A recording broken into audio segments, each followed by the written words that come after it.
Hello and welcome back to kings commerce zone. So दोस्तों, काफ़ी लंबी ब्रेक के बाद, क्योंकि छुट्टियां थी तो काफ़ी लंबी ब्रेक के बाद आज आपके सामने हूं। और आज हम जो टॉपिक डिस्कस करने जा रहे हैं वो है एडमिशन ऑफ पार्टनर। जैसे कि मैंने पहले भी बताया था कि जो पार्टनरशिप टॉपिक है, इसमें से अभी तक जितने भी एग्जाम्स हुए हैं उसमें ज़्यादा से ज़्यादा 1 या 2 नंबर के क्वेश्चन आए हैं। हालांकि ये बहुत लेंथी जो है वो टॉपिक है, तो इसमें ज़्यादा आपको डेप्थ में जाने की ज़रूरत नहीं है, क्योंकि 1 या 2 एमसीक्यूज़ के लिए आपको अपना ज़्यादा टाइम वेस्ट नहीं करना है। वो टाइम आप किसी और सब्जेक्ट पे भी लगा सकते हो। तो हम इसमें सिर्फ इसके बेसिक चीज़ें पढ़ेंगे और कोशिश करेंगे उन्हीं से ही हमारे जो एमसीक्यूज़ हैं ज़्यादातर निकल जाएं।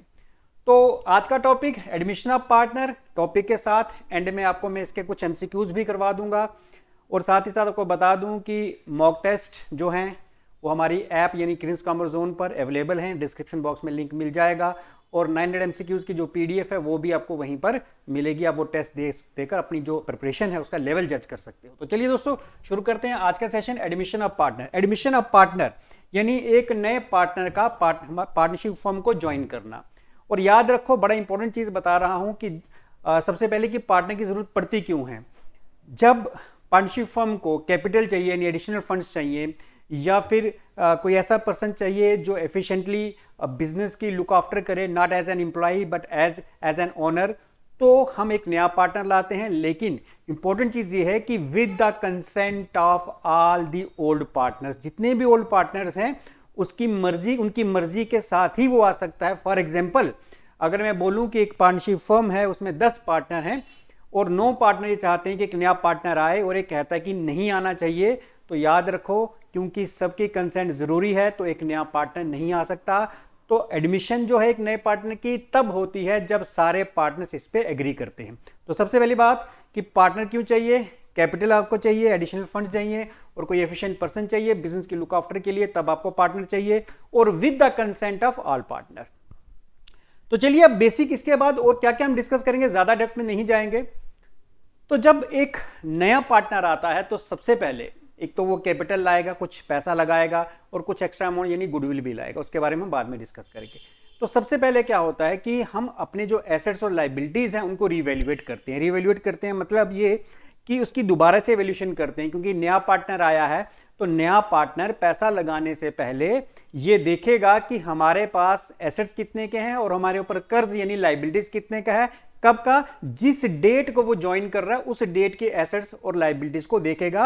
और इस प्रोसेस में हम एक रिवैल्यूएशन अकाउंट बनाते हैं, जिससे हमें यह पता चलता है कि जिस डेट को उसने पार्टनरशिप ज्वाइन की हमारे एसेट्स की वैल्यू क्या थी, लाइबिलिटीज कितनी थी। तो रिवैल्यूएशन अकाउंट बनाते हैं जिसमें हम एसेट्स और लाइबिलिटीज की इंक्रीज या डिक्रीज को एडजस्ट करते हैं। तो जो रिवैल्यूएशन अकाउंट है कैसे बनेगा, बड़ा इंपॉर्टेंट है, एमसीक्यूज इसमें से आ सकता है। रिवैल्यूएशन अकाउंट कैसे बनेगा, ये है आपका रिवैल्यूएशन अकाउंट। और आप ये याद रखो, एमसीक्यूज में पूछा जा सकता है, ये एक नॉमिनल अकाउंट है। आपको पता है कि नॉमिनल अकाउंट में हम अपने एक्सपेंसेस, लॉसेस, इनकम्स और गेन्स को रिकॉर्ड करते हैं। और रूल भी आपको याद होगा, debit all expense and losses, credit all income and gains. तो जितने भी एक्सपेंस या लॉस होते हैं हम डेबिट साइड में लिखते हैं एक्सपेंस या लॉस, और जितनी भी इनकम्स या गेन्स हैं वो हम कहाँ लिखते हैं, क्रेडिट साइड में। ठीक है, तो ये हमारा नॉमिनल अकाउंट है जिसको हम कहते हैं रिवैल्यूएशन अकाउंट। रिवैल्यूएशन यानी दोबारा से वैल्यूएशन करना है। किसकी वैल्यूएशन करेंगे हम, एसेट्स और लाइबिलिटीज की। ठीक है, तो ये इसका फॉर्मेट है, हालांकि फॉर्मेट आपको ज्यादा जरूरी नहीं है सीखना। अब देखिए, मैंने कहा कि एक्सपेंस और लॉस हम यहां रिकॉर्ड करेंगे, तो मैंने किस चीज की बात की, हम 2 चीजों की बात करेंगे, एक एसेट्स और दूसरी क्या, लाइबिलिटीज, इनकी इंक्रीज या डिक्रीज। अब देखिए, अगर किसी एसेट की वैल्यू डिक्रीज हो जाती है तो ये लॉस है या गेन है, ऑब्वियसली ये हमारे लिए क्या है, ये लॉस है। और लॉसेस हम कहां रिकॉर्ड करेंगे, डेबिट साइड में। तो डिक्रीज इन एसेट्स, एसेट की वैल्यू में डिक्रीज जो है वो हम यहां रिकॉर्ड करेंगे क्योंकि लॉस है। और अगर एसेट की वैल्यू इंक्रीज हो जाती है तो इसका मतलब ये गेन है, और गेन्स कहां रिकॉर्ड होंगे, इस तरफ। तो मैं यहां लिखूंगा इंक्रीज इन एसेट्स। ठीक है, डिक्रीज डेबिट क्योंकि debit all expense and losses, increase credit क्योंकि credit all income and gains, वो रूल एप्लीकेबल हो जाता है। अब बात करते हैं लाइबिलिटीज की। लाइबिलिटीज अगर इंक्रीज होती हैं तो हमारा लॉस है, कोई लाइबिलिटी अगर 10,000 की थी, हमने पे नहीं की और विद इंटरेस्ट वो 11 या 12,000 हो गई, इसका मतलब हमारा कर्ज बढ़ गया, हमारा नुकसान ज्यादा होगा। जहां पहले हमने 10,000 देना था, अब क्योंकि वो नहीं दिया, इंटरेस्ट के साथ वो 11,000 बन गया, तो लाइबिलिटी इंक्रीज हो गई, मतलब हमारा लॉस हो गया। तो इंक्रीज उल्टा है, डिक्रीज इन एसेट और इंक्रीज इन लाइबिलिटी हम यहां रिकॉर्ड करेंगे, इंक्रीज इन लाइबिलिटी। तो लाइबिलिटी का बढ़ना भी हमारे लिए लॉस है, तो यहां रिकॉर्ड करेंगे। अच्छा, लाइबिलिटी कोई डिक्रीज हो गई, फॉर एग्जांपल किसी क्रेडिटर को मैंने पैसा देना था, मैंने उसको 10,000 रुपया देना था, लेकिन उसने मुझे डिस्काउंट कर दिया 1,000 रुपया, इसका मतलब मेरी जो लाइबिलिटी है, मेरा जो कर्ज है वो डिक्रीज हो गया, तो मेरे लिए गेन है, तो गेन मैं यहां रिकॉर्ड करूंगा। उल्टा हो जाएगा, इंक्रीज इन एसेट यहां, डिक्रीज इन लाइबिलिटी यहां। देन इसके बाद कई बार ऐसा होता है कि हमारे बिजनेस में कुछ अनरिकॉर्डेड लाइबिलिटीज होती हैं। अनरिकॉर्डेड लाइबिलिटीज वो होती हैं जिनका बैलेंस शीट में कोई रिकॉर्ड नहीं है, हमें बाद में पता चलता है कि एक और लाइबिलिटी है जिसका बैलेंस शीट में कोई रिकॉर्ड नहीं है। ऐसी लाइबिलिटीज को कहते हैं अनरिकॉर्डेड लाइबिलिटीज। तो अगर कोई अनरिकॉर्डेड लाइबिलिटीज है, अल्टीमेटली वो लाइबिलिटीज को इंक्रीज करेगी तो कहां लिखेंगे? डेबिट साइड में, क्योंकि हमारे लिए लॉस है। तो जितनी भी अनरिकॉर्डेड लाइबिलिटीज हैं, मतलब ऐसी लाइबिलिटीज जिनका बैलेंस शीट में कोई रिकॉर्ड नहीं है, अल्टीमेटली वो हमारी लाइबिलिटीज को इंक्रीज करती हैं। तो इंक्रीज हम जहां लिखते हैं डेबिट साइड में, वहीं पर हम अनरिकॉर्डेड लाइबिलिटीज भी लिखेंगे। और इसी तरह कई बार हमें यह पता चलता है कि कोई एसेट्स हमारे अनरिकॉर्डेड हैं, यानी जिनका बैलेंस शीट के अंदर कोई भी रिकॉर्ड नहीं है। तो अगर ऐसा है तो हम अपने अनरिकॉर्डेड एसेट्स कहां लिखेंगे? क्रेडिट साइड में। क्यों? क्योंकि ये हमारे एसेट्स को इंक्रीज करते हैं, हमारे लिए गेन है, तो अनरिकॉर्डेड एसेट्स हम इस तरफ लिखेंगे। ये करने के बाद, ये सब तामझाम करने के बाद आपको फिर टोटल करना होता है। हो सकता है ये वाली साइड बड़ी हो, क्रेडिट साइड, हो सकता है डेबिट साइड बड़ी हो सकता है दोनों साइड्स बराबर हो। अगर आपकी क्रेडिट साइड बड़ी है, अगर ये वाली साइड बड़ी है as compare to debit side, यानी हमारी गेन्स वाली साइड बड़ी है, तो यहां पर इसमें से ये टोटल में से सारे माइनस करेंगे तो हमारा आंसर आएगा प्रॉफिट ऑन रीवैल्यूएशन। तो याद रखना कि ये जो प्रॉफिट ऑन रीवैल्यूएशन है ओल्ड पार्टनर्स में बटेगा। तो जितने भी ओल्ड पार्टनर्स हैं, 2 हैं, 3 हैं, 4 हैं, जितने भी हैं, उनमें ये बट जाएगा। सपोज करो 2 पार्टनर हैं ए और बी, तो उनमें ये जो प्रॉफिट है बट जाएगा। किस रेशो में? यहां लिख रहा हूं ओल्ड रेशो में ही। तो जो भी प्रॉफिट होगा वो ओल्ड पार्टनर्स में बटेगा। किस रेशो में? ओल्ड रेशो में, जो क्वेश्चन में गिवन होगी। और अगर मान लो ये साइड बड़ी है, ये वाली साइड बड़ी है as compare to credit side, तो उसको हम बोलेंगे by loss on revaluation. Revaluation पे हमें जो लॉस हुआ, अगेन ये भी क्योंकि ओल्ड पार्टनर्स को बिलोंग करता है, तो ओल्ड रेशो में ओल्ड पार्टनर्स में लॉस भी बढ़ जाएगा। अब इसमें से किस तरह का क्वेश्चन पूछा जा सकता है? देखिए, क्वेश्चन ये भी हो सकता है कि building increased by ₹10,000 where it should be recorded. इसको हमें कहां रिकॉर्ड करना चाहिए? अगर बिल्डिंग की वैल्यू इंक्रीज हुई तो ये कहां रिकॉर्ड की जाएगी? तो हमारा आंसर क्या होगा? इंक्रीज इन एसेट कहां रिकॉर्ड करते हैं? रीवैल्यूएशन अकाउंट की क्रेडिट साइड में। अगर एसेट की वैल्यू डिक्रीज हुई, ये एमसीक्यू पूछा जा सकता है कि अगर कोई एसेट की वैल्यू डिक्रीज हो रही है, इसको हम कहां रिकॉर्ड करेंगे? डिक्रीज हो रही है, अगेन रिवैल्यूएशन अकाउंट की कौन सी साइड में? डेबिट साइड में। सेम लाइबिलिटीज के लिए पूछा जा सकता है कि अगर कोई लाइबिलिटी इंक्रीज होती है तो इसको हम कहां रिकॉर्ड करेंगे? हम कहेंगे भाई रिवैल्यूएशन अकाउंट कौन सी साइड? इंक्रीज इन लाइबिलिटी कहां रिकॉर्ड होती है? क्रेडिट साइड में। इसी तरह यह पूछा जा सकता है कि अगर कोई लाइबिलिटी डिक्रीज हुई तो कहां रिकॉर्ड करेंगे? रिवैल्यूएशन अकाउंट की क्रेडिट साइड में। तो इस तरह के एमसीक्यूज, अनरिकॉर्डेड लाइबिलिटीज कहां रिकॉर्ड करेंगे? रिवैल्यूएशन अकाउंट की डेबिट साइड में। और अनरिकॉर्डेड एसेट कहां रिकॉर्ड करेंगे?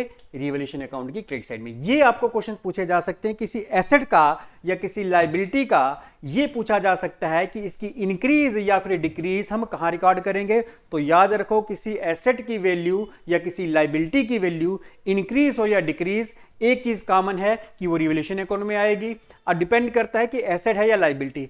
एसेट्स की इंक्रीज क्रेडिट साइड में, एसेट्स की डिक्रीज डेबिट साइड में, और लाइबिलिटीज का उल्टा। लाइबिलिटी अगर इंक्रीज है तो डेबिट साइड में और डिक्रीज है तो क्रेडिट साइड में। तो ये एमसीक्यूज आपको पूछे जा सकते हैं। दिमाग में बस इसका फॉर्मेट याद रखो कि एसेट्स की decrease debit, increase credit, liability की increase debit, decrease credit, unrecorded liabilities debit, unrecorded assets credit. ये सिंपल याद रखो। तो इससे रिलेटेड एमसीक्यूज आपको पूछे जा सकते हैं।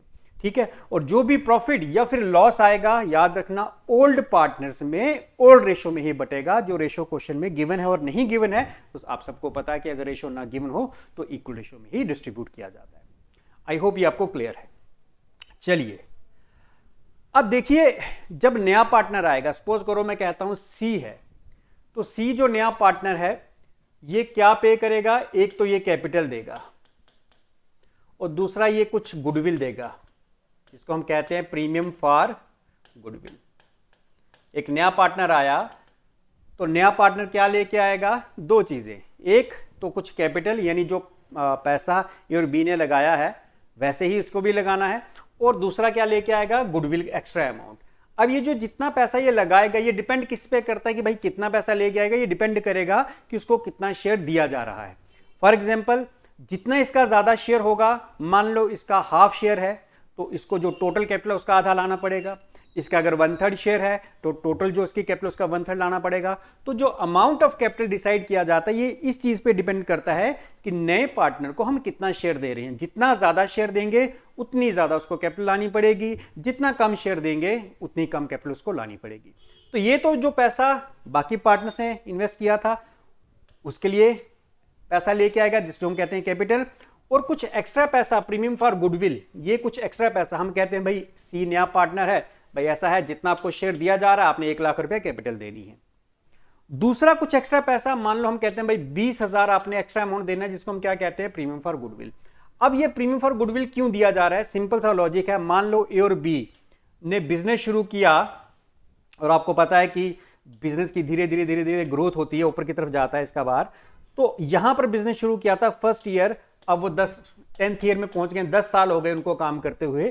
तो यहां से यहां तक जो प्रॉफिट उन्होंने पहुंचाया, मान लो यहां पे प्रॉफिट 100 रुपीज अर्न करते थे, यहां पे प्रॉफिट 1000 रुपया हो गया, 10 गुना प्रॉफिट हो गया।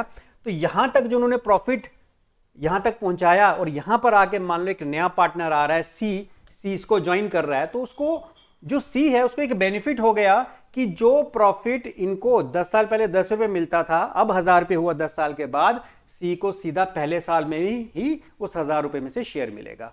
अब सी एक बेनिफिट एंजॉय कर रहा है। किस चीज का बेनिफिट, भाई ए और बी ने जो मेहनत करके जो एफर्ट्स करके बिजनेस की ग्रोथ के लिए काम किया और प्रॉफिट को 100 से 1000 तक पहुंचाया, उसमें सी का कोई रोल नहीं था। लेकिन सी क्योंकि अब बिजनेस को ज्वाइन कर रहा है तो प्रॉफिट में हिस्सेदारी तो उसकी हो ही जाएगी।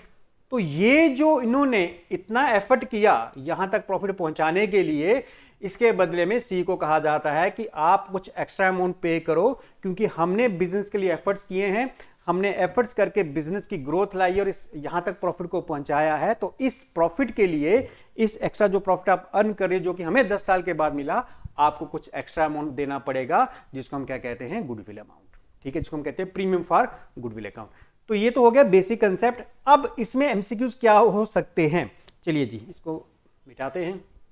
देखिए, तो मैंने कहा कि नया पार्टनर कैपिटल और गुडविल लेके आएगा। तो when new partner brings the amount of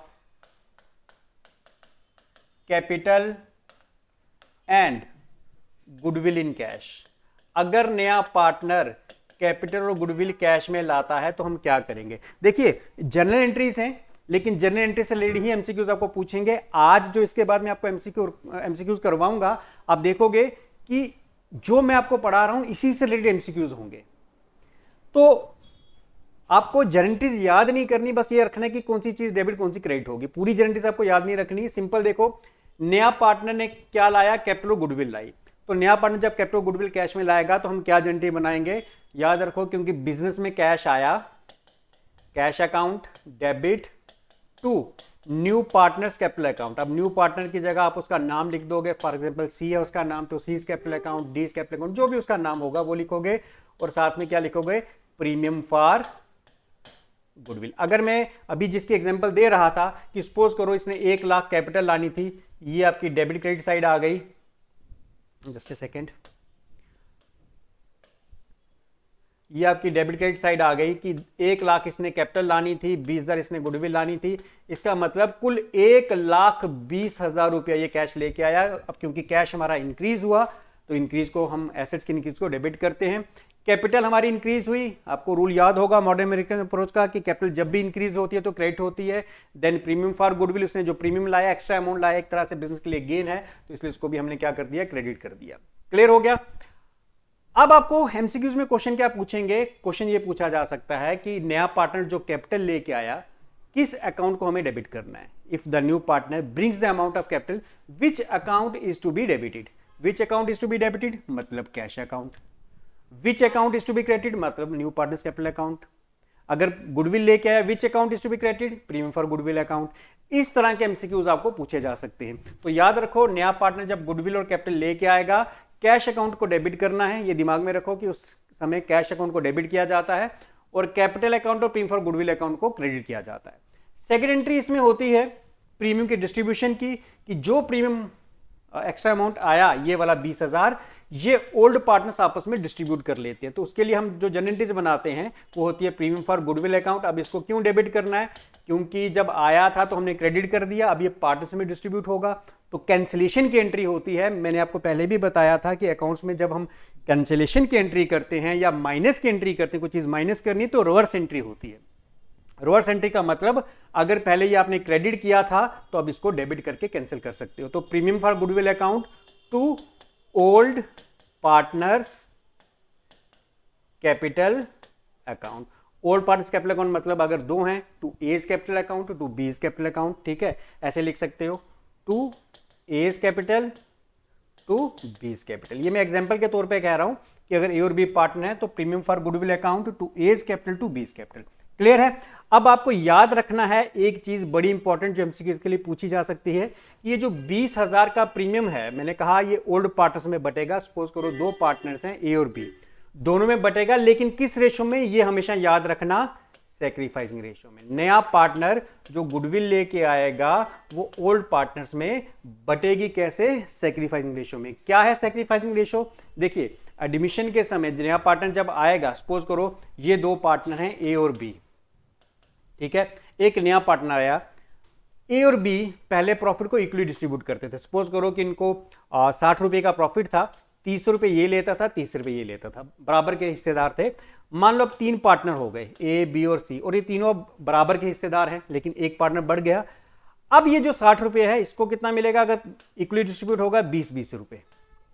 तो इसका शेयर पहले 30 था, अब इसका शेयर -10, यानी 10 रुपए कम हो गया, तभी ये 20 हो गया, इसका भी शेयर -10 हो गया। ठीक है, मतलब आप ये भी कह सकते हो कि इसने भी 10 रुपए और इसने भी 10 रुपए किसको दे दिए, सी को दे दिए। तो ये जो इसने 10-10 रुपए दिए, इसको हम कहते हैं सैक्रिफाइस। तो जो प्रीमियम लेके आया वो सैक्रिफाइसिंग रेशियो में बटेगा, मतलब जो पार्टनर ज्यादा सैक्रिफाइस करेगा उसको ज्यादा इसका गुडविल का अमाउंट मिलेगा, यानी ये जो प्रीमियम है, जो कम सैक्रिफाइस करेगा उसको कम मिलेगा। इन शॉर्ट, जो प्रीमियम पार्टनर गुडविल लेके आता है, प्रीमियम फॉर गुडविल जिसे हम कहते हैं, लेके आता है, वो हमेशा सैक्रिफाइसिंग रेशियो में बटेगा। ये आपने हमेशा याद रखना है। तो ये भी हमसे क्यों पूछा जा सकता है कि प्रीमियम फॉर गुडविल जो नया पार्टनर लेके आया वो किस रेशियो में डिस्ट्रीब्यूट होता है, याद रखना, वो हमेशा सैक्रिफाइसिंग रेशियो में ही डिस्ट्रीब्यूट किया जाएगा, दोनों पार्टनर्स में या जितने भी पार्टनर्स होंगे उन सब में। क्लियर हो गया। चलिए जी,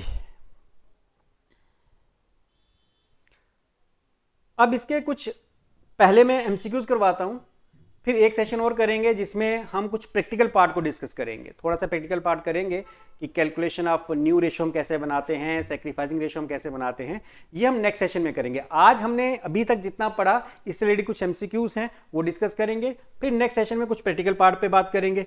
चलिए जी,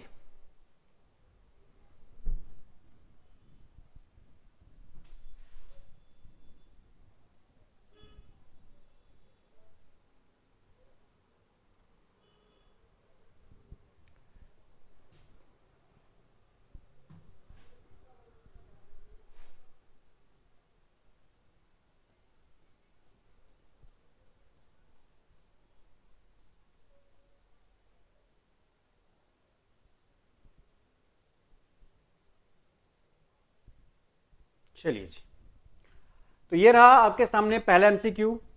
ए new partner is needed in a firm due to, एक नया पार्टनर हमें क्यों चाहिए। Option A, increase the capital of the firm and get efficient person, कि कैपिटल को इंक्रीज करने के लिए और किसी एफिशिएंट पर्सन को बिजनेस में फर्म में लाने के लिए।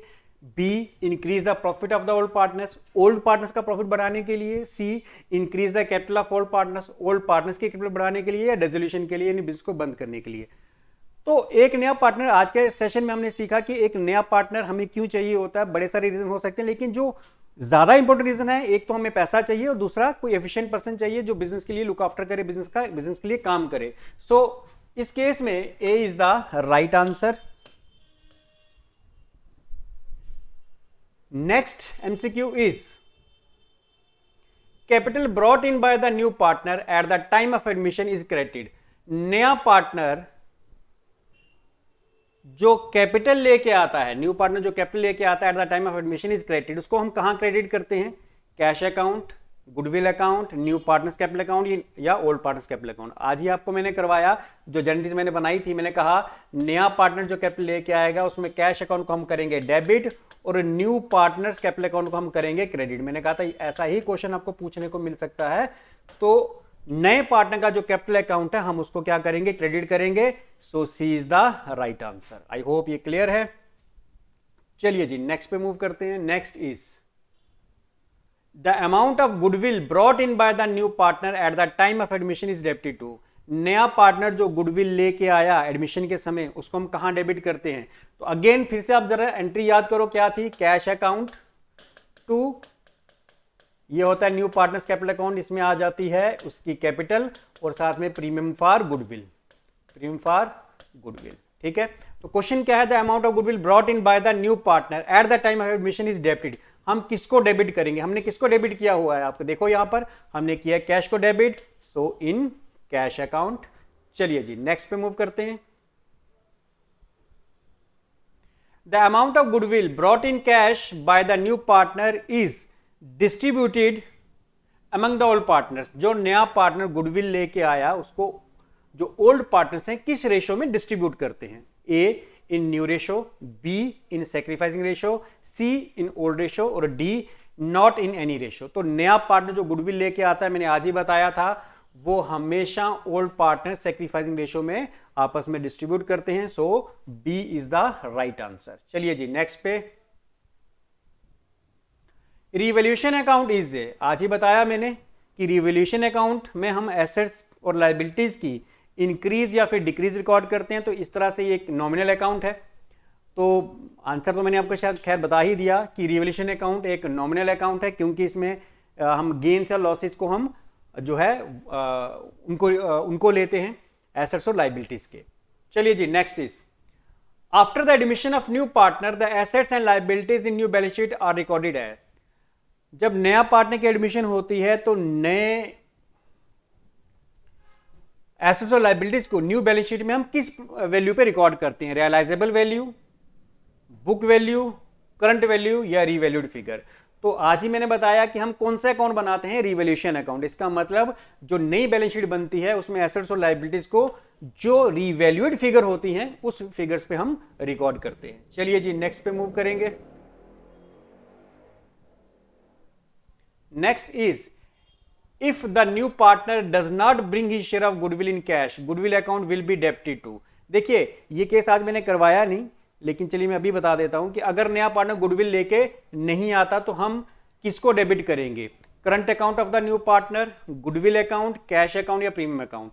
तो याद रखो, अगर नया पार्टनर गुडविल लेके नहीं आता तो नए पार्टनर का जो करंट अकाउंट है हम उसको डेबिट करेंगे, यानी जो भी उसके करंट अकाउंट यानी जिसमें हम उसके इनकम और एक्सपेंसिव लॉस करते हैं, तो जितनी उसकी इनकम्स होंगी उसी में से हम उसकी गुडविल को लेंगे, उसके गुडविल को निकालेंगे। तो current account of the new partner को हम डेबिट करेंगे, ये आपने याद रखना है अगर पार्टनर गुडविल लेके नहीं आता।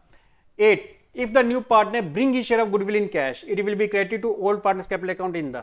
ये मैं आज ही बता चुका हूं, एक एमसीक्यू से पहले भी डिस्कस कर चुका हूं कि जो नया पार्टनर गुडविल लेके आता है ओल्ड पार्टनर्स में, वो सैक्रिफाइसिंग रेशियो में बढ़ती है। ये आज हमने पहले भी किया है। चलिए जी नेक्स्ट इज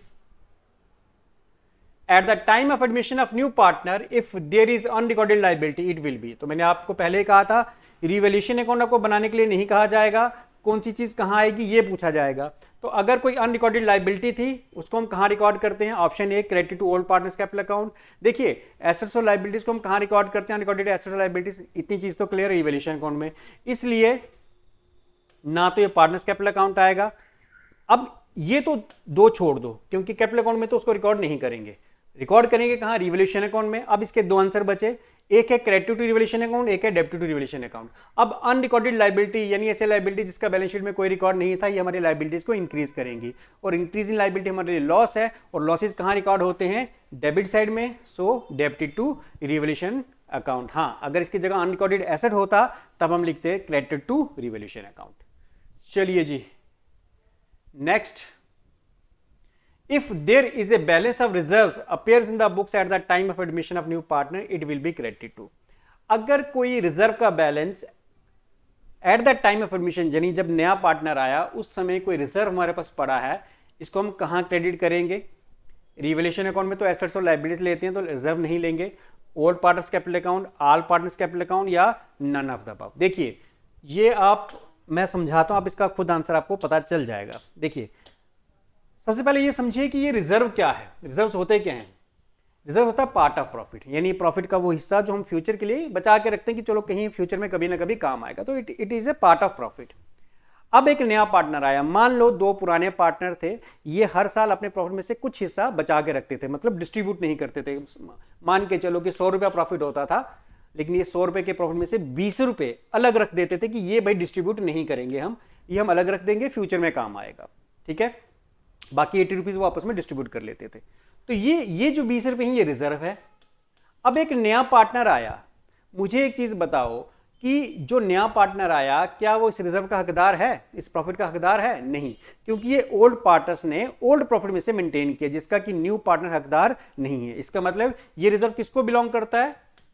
ओल्ड पार्टनर्स को। नए पार्टनर का तो इसका कोई हक ही नहीं है, ठीक है। अब देखो हमारे पास ऑप्शंस क्या हैं। ए रिवैल्यूएशन अकाउंट, इसमें एसेट्स लायबिलिटीज आता है। ऑल पार्टनर्स कैपिटल अकाउंट, क्या सबको ये रिजर्व मिलेगा? नए पार्टनर को भी मिलेगा? नहीं, मैंने अभी कहा क्योंकि ओल्ड पार्टनर्स को बिलोंग करता, तो ये ओल्ड पार्टनर्स का है। B old partners capital account, अभी मैंने बताया कि इस तरह अगर आपकी बैलेंस शीट में कोई भी रिजर्व है या कोई भी पार्ट ऑफ प्रॉफिट पड़ा है नए पार्टनर के आने से पहले, वो रिजर्व या फिर वो प्रॉफिट ओल्ड पार्टनर्स आपस में डिस्ट्रीब्यूट कर लेते हैं। क्यों? क्योंकि वो ओल्ड पार्टनर्स को बिलोंग करता है, नए पार्टनर का उस पर कोई हक नहीं रहता। तो इस तरह का कोई भी रिजर्व या फिर कोई प्रॉफिट होगा या फिर कोई लॉस भी होगा, वो ओल्ड पार्टनर्स को बिलोंग करता है, तो ओल्ड पार्टनर्स में ही वो बटेगा। पार्टनर्स कैपिटल अकाउंट में हम उसको रिकॉर्ड करेंगे। कौन सी साइड में? अगर प्रॉफिट या रिजर्व है तो क्रेडिट साइड में, और लॉस है तो डेबिट साइड में, ये भी याद रखो। तो ये थे कुछ 10 MCQs। बाकी जो लाइव सेशन है उसके लिए जो MCQs का रहेगा वो आपको एडमिशन का ही, इसी का ही मैं एक लाइव सेशन लेके आऊँगा। इसमें MCQs होंगे कम से कम 25 से 30 35 MCQs, 25 से 35 MCQs हम डिस्कस करेंगे। लाइव सेशन बहुत जल्द अनाउंस करूँगा। आज आप इसको रिवाइज करो, कल का एक सेशन और लगेगा जिसमें थोड़ा सा प्रैक्टिकल वर्क सीखेंगे, इसमें कुछ और MCQs भी डिस्कस करेंगे। उसके बाद हम नेक्स्ट टॉपिक जो है रिटायरमेंट, डेथ, डिसोल्यूशन, ये करके फिर आगे देखेंगे। हमारा BRS रहता है, वो करना है हमें, तो वो भी करेंगे। तो आज के लिए इतना ही दोस्तों। थैंक यू दोस्तों, थैंक यू वेरी मच।